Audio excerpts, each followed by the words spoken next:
So, what's up sa inyo mga Qs?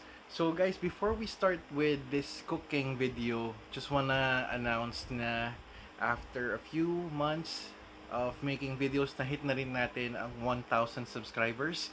And yun, yay! So, eto nga, hindi ko nga ina-expect na it will just take around 2 or 3 months. So, sa mga nag-subscribe, thank you sa suporta. And na-post ko na nga sa Facebook yung hindi ko nga ina-expect na I think it was on a Thursday, chinek ko yung subscriber count ko, nasa around 800. Tapos end of Friday, bigla nag 1,000 plus na nakakagulat, nakaka-amaze. So, again, thank you. Promise that I will create more videos, more cooking videos, more vlogs. And sa mga hindi pa nagsasubscribe dyan, syempre, ano bang hinihintay natin? Subscribe tayo. Okay? So, for today's video, ituturo ko sa inyo ang isa sa mga basic na natutunan ko nung bata, and that is a basic marinade. Ano lang, toyo, kalamansi, garlic, paminta. That simple. And you can actually apply that sa kahit anong meats like chicken, pork, o kung gusto nyo mag-ihaw, maganda siyang gawin. And then, from that basic recipe ng marinade, you can add your own ingredients. O, diba? So, I hope ma-enjoy nyo to. And, again, thank you for the 1,000 plus subscribers. More subscribers to come. So, ano pang hinihintay natin? Let's go! NANI?!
Now we mix our marinade.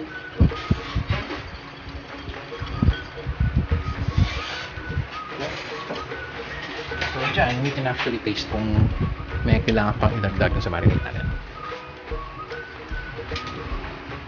Medyo marami kalamansi. Dagdagan natin ng konti toyo.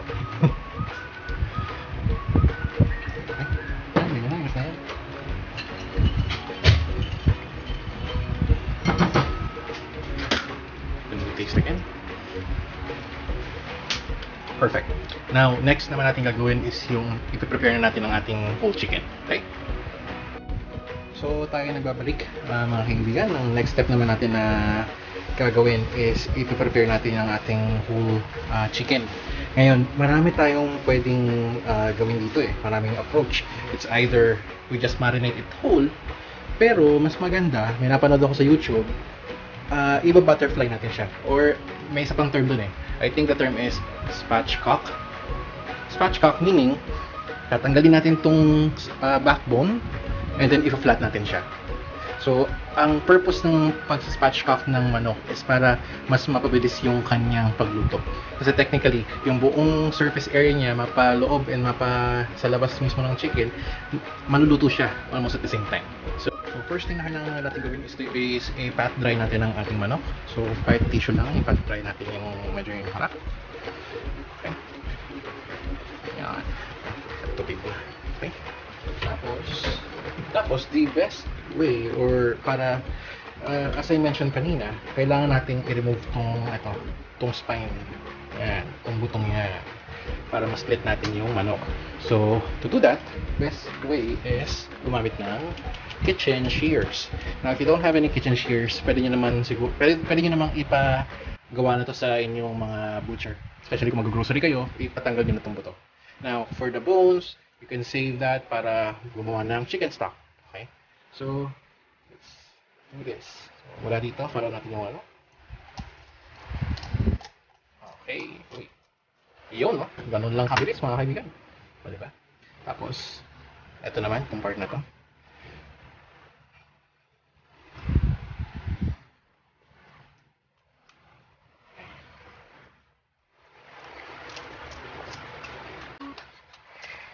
There you go. Alright. So again, tanggalin natin ang spine ng manok. And then we can use this for stocks. Chicken stock. Okay.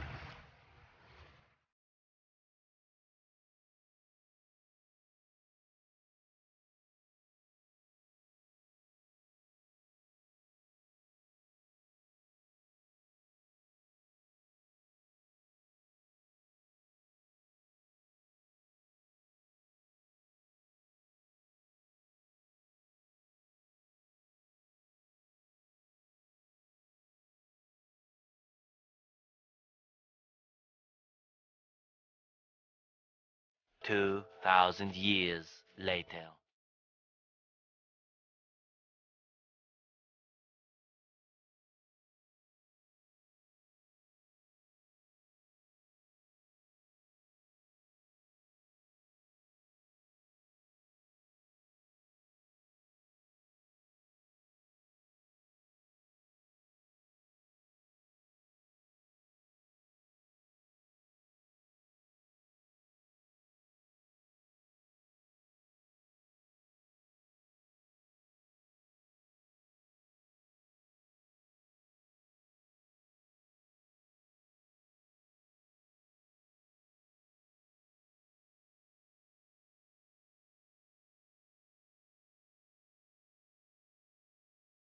A few moments later.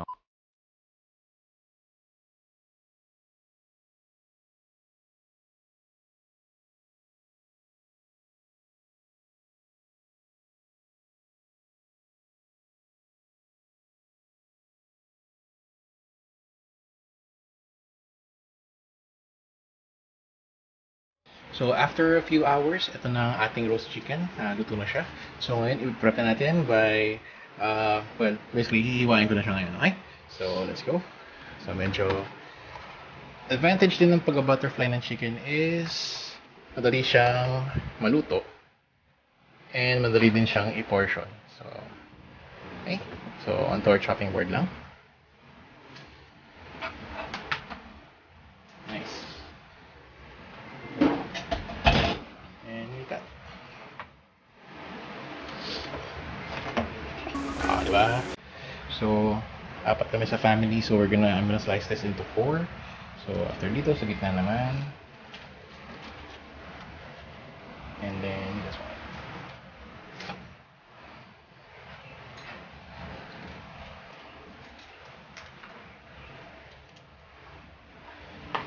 Okay. And then we plate.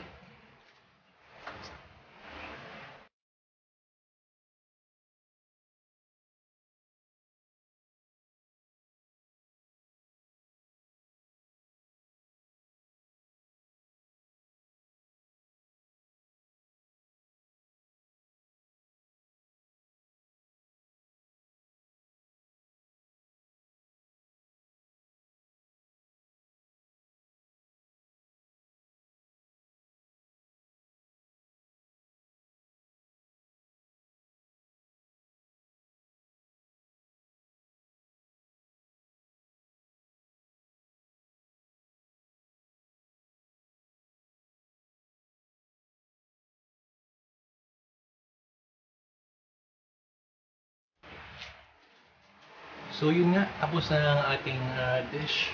Ang ating roasted chicken with roasted tomatoes on the side. So again guys, basic marinade lang to.